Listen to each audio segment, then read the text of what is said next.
In this video, I'm going to talk about how parents, they keep secrets away from their kids, how that affect the kids. I'm not talking about secrets like Santa Claus or Bigfoot or the Tooth Fairy. I'm talking about like family secrets that the kids probably, if they're older, they should know about. They don't find out later until somebody else told them.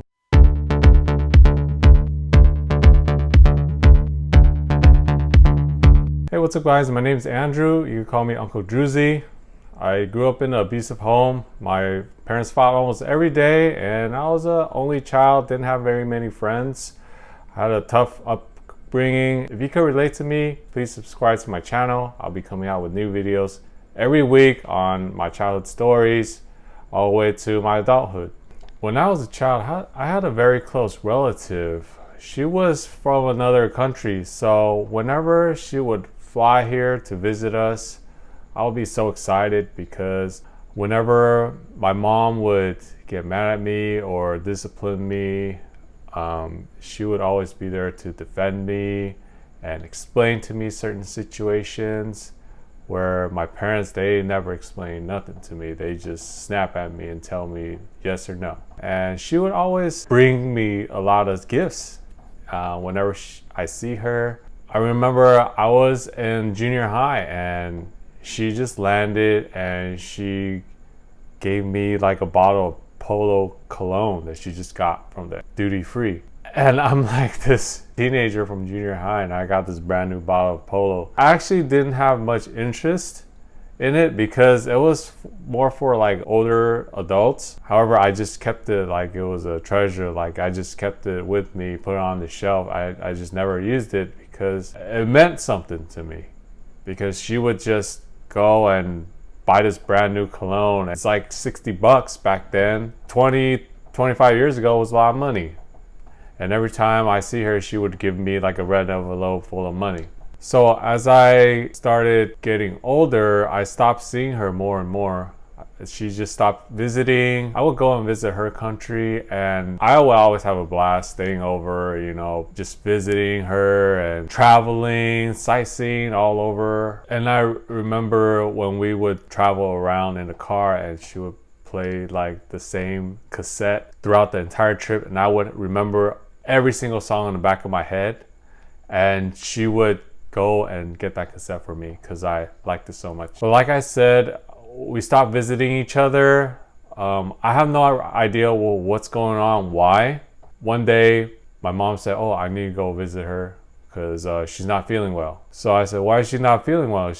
My mom said, oh, she broke her legs. She fell down, she broke her legs and it's very serious. I gotta go visit her. Okay. I don't see her for a couple of years, and like 4 or 5 years down the line, my mom would just say, hey, we're gonna go visit her. She's here, she's in the US. I was like, what? Usually when she comes here, like I would know ahead of time, like weeks or months ahead of time. I can prepare and I'm like so excited.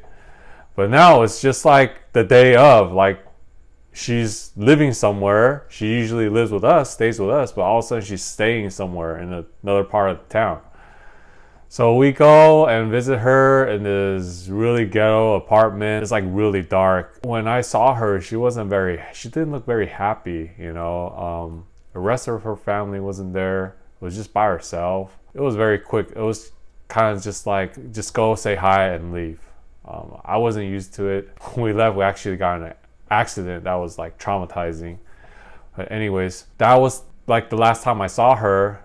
And my mom, after she dropped me off, like she would go visit her like every day, but I would be at home. I would ask my mom, hey, what's going on? Like how come she's not staying with us? How come I don't get to really hang out with her? And my mom would just say, your dad didn't want her to stay here. Like she's not welcome anymore. Okay. And my mom mentioned something that she has a sixth sense. Like she could dream stuff about spirits, so she's trying to get away from that. So that's why she came to the US, because she was having trouble like sleeping. So fast forward another 3-4 years of not seeing her. I went to that country.